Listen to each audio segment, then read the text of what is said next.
especially for digital transformation, I think you need that audacious goal because that's how it's going to drive between what you know now versus what you don't know yet that you need to go and figure out how to do it, right?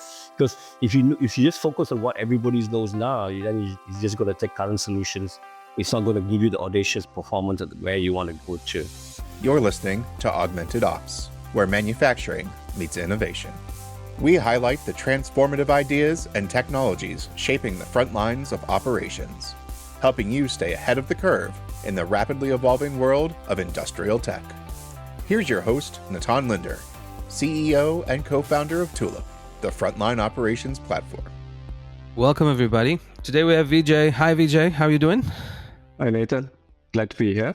So Vijay is a former UCT COO who has been based in APAC in Singapore for how long now? Yeah, for almost 15 years. 15 years. This episode is really about global operations and what is going on in Asia Pacific from a different perspective of a platform like ourselves trying to set up there, staying close to customers. So we'll get into that pretty quickly. But first thing first, Vijay, it would be great for people who don't know you, share your journey. I mean, operations in 35 years. I know we can't hit all the points, but if you can cover where are you coming into discussing this topic? Yeah, sure. When you mentioned 35 years, sounds very, very long time. You're just like, is this me? Yeah. So just for clarification, even though I'm based in Singapore for the last almost 20 years, I've been running a global operations worldwide, pretty much exposed to the different locations and cultures around the world.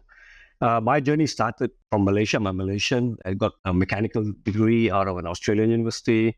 A few high points in my career that sort of from change or transformative from my perspective.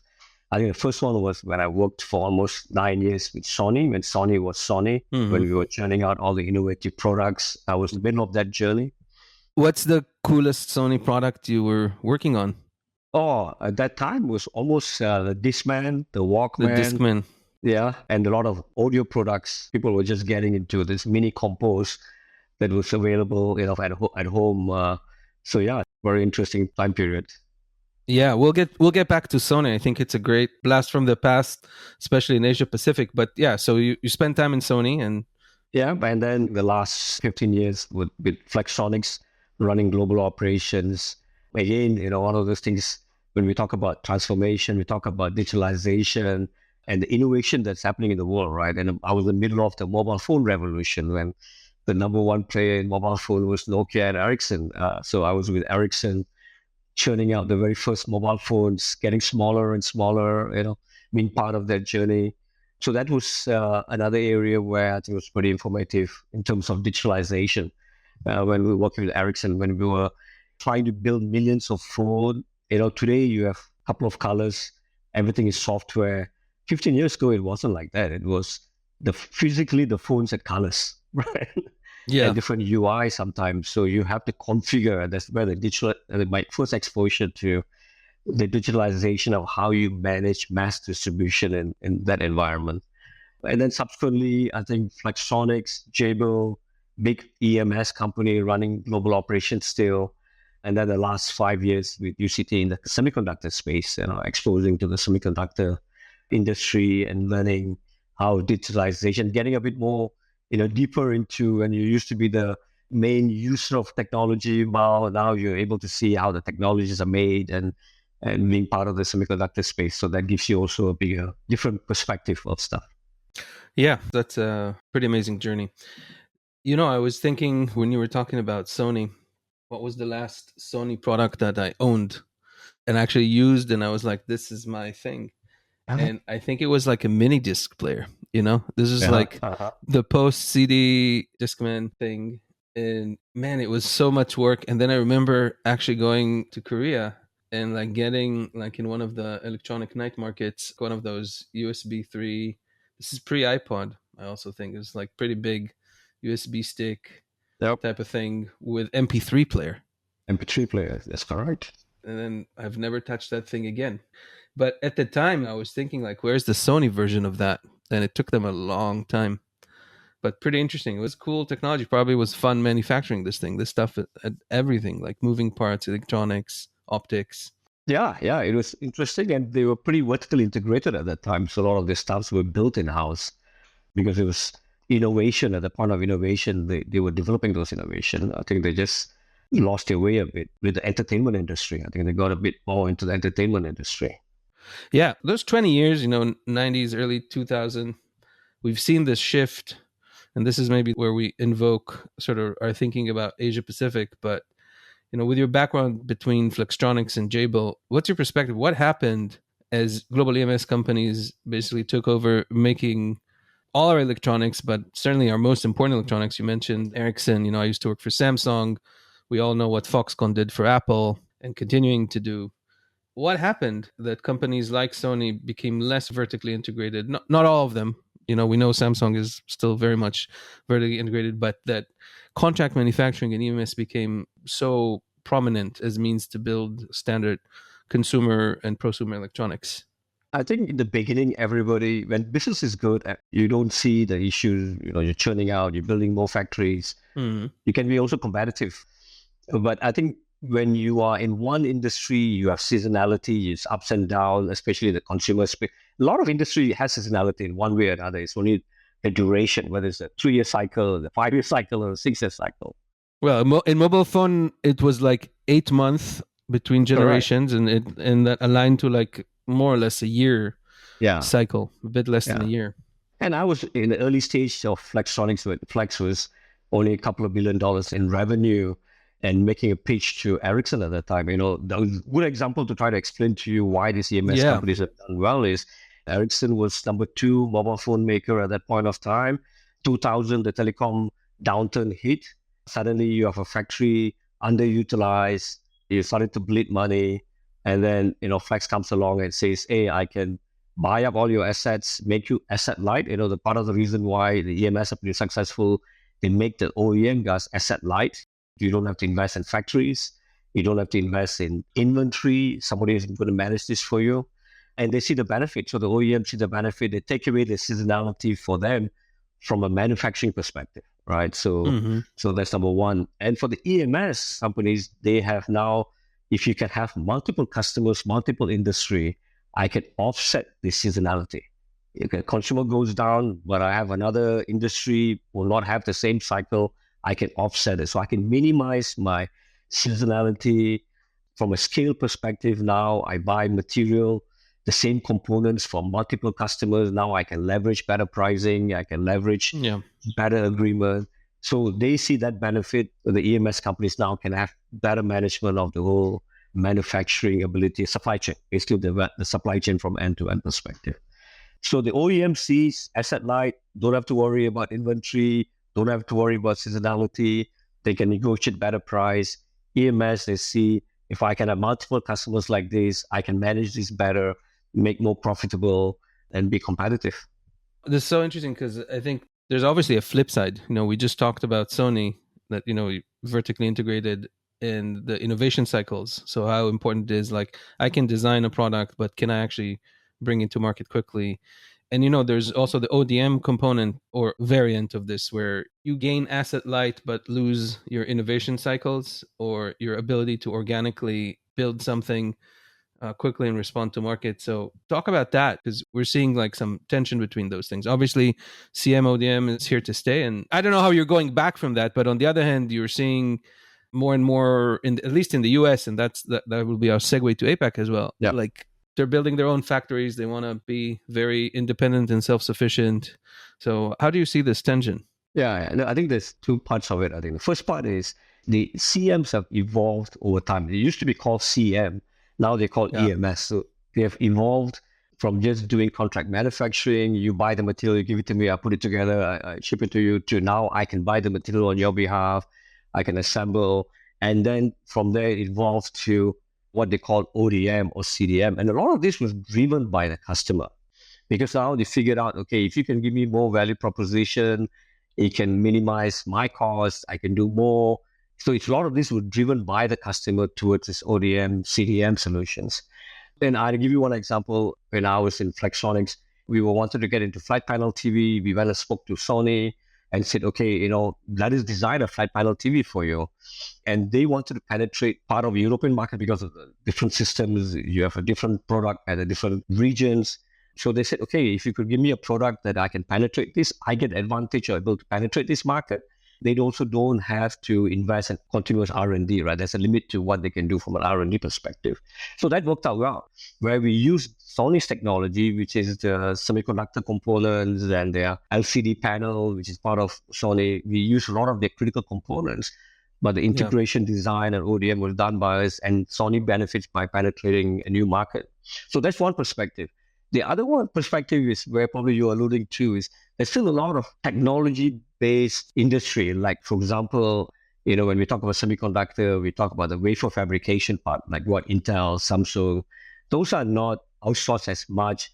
TSMC is one big company that does a lot of this outsourcing. So even in that model, TSMC showed you could outsource it, but it's not easy for any EMS to go and do another TSMC because, it's a technology, it takes time, and it's costly to learn from errors and so on. So the barrier to enter in that part of the semiconductor value stream is much more higher than if you talk about capital equipment, where it's much easier to outsource.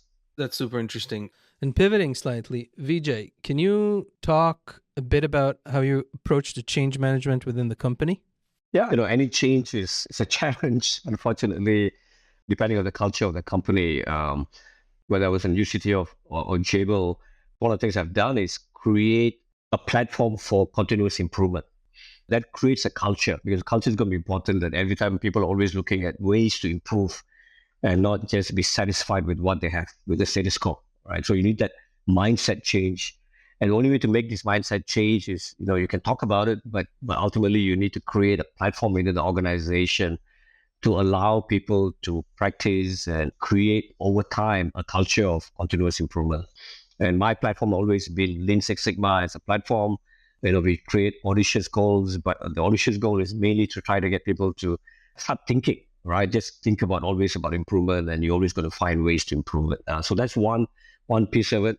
The second is, depending on company to company, and the maturity of the organization, it's important to be able to establish a goal that is audacious goal, especially for digital transformation.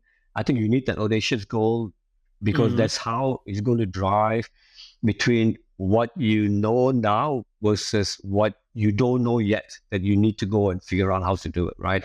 Because if you just focus on what everybody knows now, then you're just going to take current solutions. It's not going to give you the audacious performance at where you want to go to. So what is an example of an audacious goal? Maybe it's interesting to compare an EMS audacious goal versus a semi-audacious goal. I mean, in principle, I totally agree. It's a culture thing first and foremost, but the industries are so different, yet the mechanism of change is so similar, right? Right. So can you give an example of those two goals in different industries? And then let's get back to how it's done. Yeah. Take the EMS. EMS, almost 80 to 90% of their COGS is material. Yeah. So if you can improve the velocity of the material, it's a big win, both from a cash flow, balance sheet, and, it's just tremendous amount of improvement. So the one audacious goal, which people freak out when I say it, is I want to have infinite inventory turns. Mm-hmm. So inventory turns basically is how fast you turn, your material comes in, how fast you take it out versus the revenue you're getting. So the industry measures your inventory turns. It tells you how well you're managing the velocity of how the materials are churned. And one example of audacious goal is infinite goal, and people just cannot grasp what is infinite inventory goal is. But basically, if you break it down to them and say, all I want to make sure is that infinite goal is, I want the material from the supplier coming into the factory. We have a very short lead time. We turn around the product and get it out of the factory before I have to pay the supplier. And I get paid from my customer first before I pay the supplier. I create a positive cash flow. Yeah. And for you to be able to do that, I need much more streamlined manufacturing lines. I need to have much more streamlined my supply chain with my suppliers. And this is the audacious goal. So it creates the organization to start thinking about it. I'm pretty sure we're never going to hit the infinite goal as a target, but what it does is it creates people to start thinking out of the box rather than saying, okay, my turns is 4, I want to hit 6 turns. I just do what I'm doing now, maybe tweak it. But putting this in audacious goal makes them start thinking, well, how do I do this now? Is there a way I can improve it? That's why I think part of the transformation is to think about what I already know now, quick win. What do I need to figure out and define and find a solution for something I don't know right now? And that's an EMS. And for the semiconductor is, again, the lights out. You talked about lights out. It's another audacious goal. People just cannot process it. People think, oh, this is going to get rid of people. People are not going to have jobs.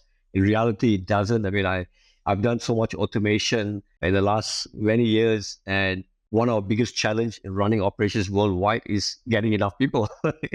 The more automation, the more you introduce, whether in the manufacturing or in the processes, our challenge has always been not enough people to support the business.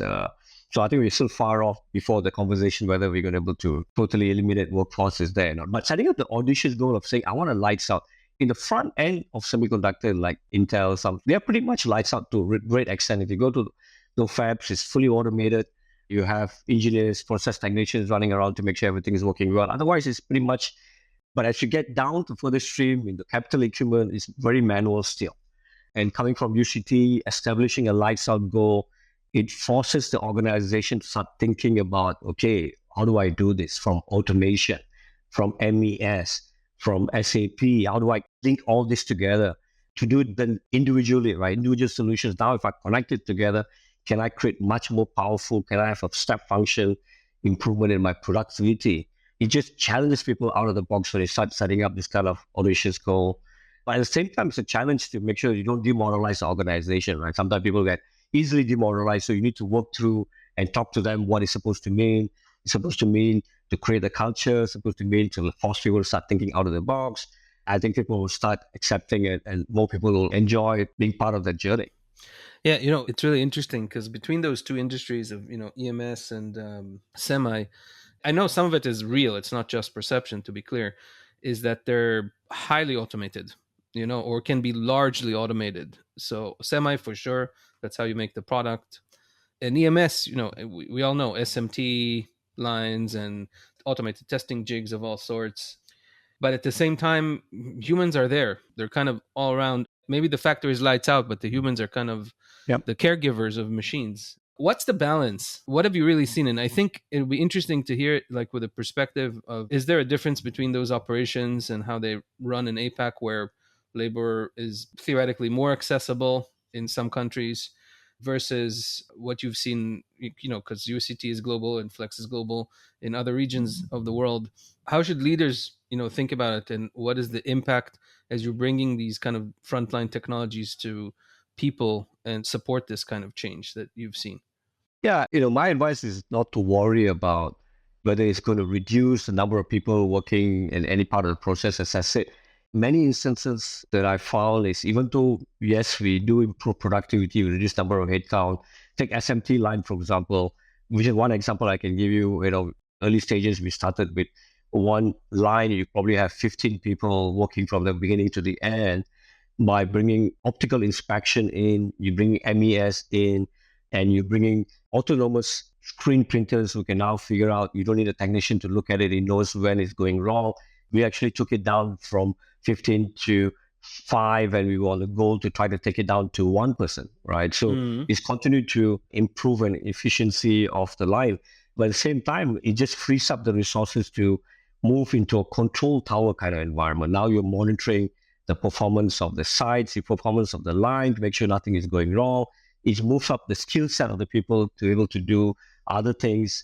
And as I said, if you look around many of our operations, the number one challenge has always been getting enough people with the right skill set, right talent, and so on. So I don't think we're in that kind of threshold where it potentially might be an issue. That's why I don't want to worry about it, because it's always jobs. And it also drives some of the talent from just being manual to manually focused, just assembling, to a bit more high skill set. These people can now do either supervisory or control tower or increase their skill set in the organization. The last couple of months, I've been spending a bit more time in India and people in India and the companies in India. 1.4 billion, and they're actually telling you now they cannot get people for their factories. How do you explain that? Is it just the available of the technical education, or what? Is the government not doing stuff? How do you explain that phenomena in an economy? It's a host of things. Economy is good, more demand is coming in. So you need to have the talent. Number two is also the factory locations. The factory locations are in locations where there's limited pool, people don't want to move. But I think just generally the economy is doing well. More factories are coming up, more demand, and that's a pool of resources that are required for those factory operations are getting limited.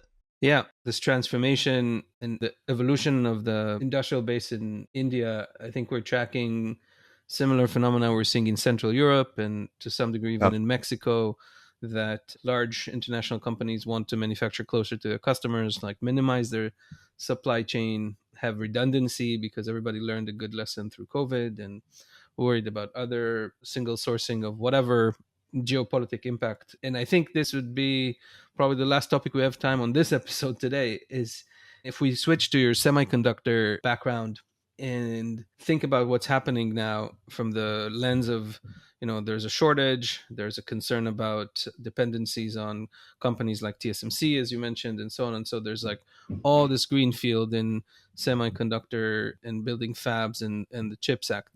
How do you see that being affected or pronounced? I know the CHIPS Act is obviously US-centric type of legislation, but how is that translating globally? What are you seeing in India or in Asian countries from a semiconductor perspective? Yeah, I know I'm not an expert in this, but I tell you what I know and what I read in the news. So CHIPS Act, everybody has a CHIP Act now. US, of course, started first. The Europeans have now. I think Germany has one.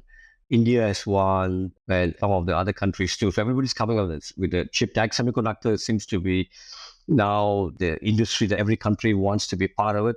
So it is expanding. And obviously, it exposes the fact that the whole semiconductor industry, I think the last number I heard is 70 to 80% of all the chips made in Taiwan. So obviously, from a risk mitigation wise, it's really not acceptable. So that's why everybody's looking at, okay, how do you make sure supply chain wise the chips are made in many locations so you can minimize any kind of potential geopolitical risk. So that's driving a lot of this. I think that's how it started with the US side, and now I think a lot of other countries started getting excited about it and they want to bring the industry to their shores. They also started to bring out the CHIP Act from their perspective.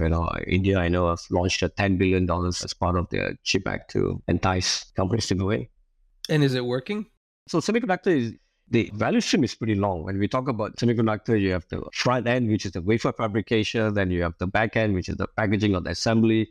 Then in front of the front end is a lot of chemical process like polysilicon to make the wafer. And so a lot of this CHIP Act conversation is related to the front end, which is the wafer fabrication. And I think in India, they also have launching incentives for the back end side of it.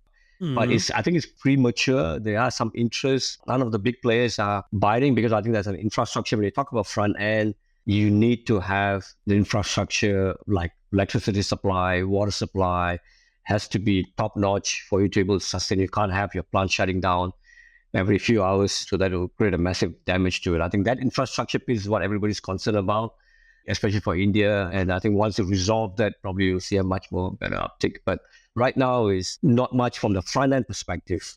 I think the back end side is I'm start seeing some activities, but also pretty preliminary engagement at this point of time.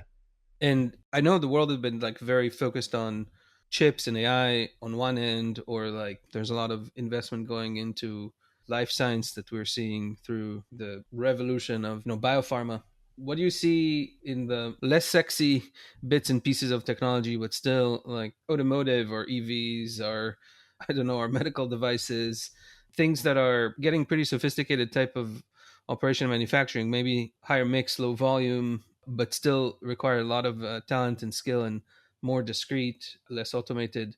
What do you see in that sort of department as Asia Pacific is emerging? And I'll tell you why I'm asking, because I feel there's been a pretty massive shift from the classic sort of manufacturing powerhouses of the US and Europe that went for the past couple decades into APAC. But now APAC is kind of roaring emergence of like really very large companies that are based in APAC, born in APAC, growing in APAC, and then going global. So reversing the trend. What are your thoughts on the future of manufacturing coming out of APAC? Obviously the path has been to go and chase where the lowest cost solution is, right? It's been China, then over time became Mexico, Southeast Asia. It's always been going after the lowest place where we can manufacture the products. I think the geopolitical thing put a bit of wrench into it. In the last 12 months to maybe 18 months, there's a lot of movement out of China. Mhm. So China is losing out a lot of this manufacturing base.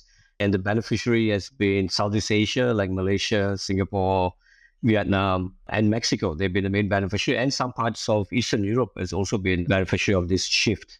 So that's number one, from a movement of where China used to be now, and everybody's moving to the other locations. And the second thing is, there's some powerhouses like TSMC, have been only in Taiwan, right? Only been in Taiwan now. They're actually going to open up a fab in Arizona in the US. They're looking at opening up a fab in Japan.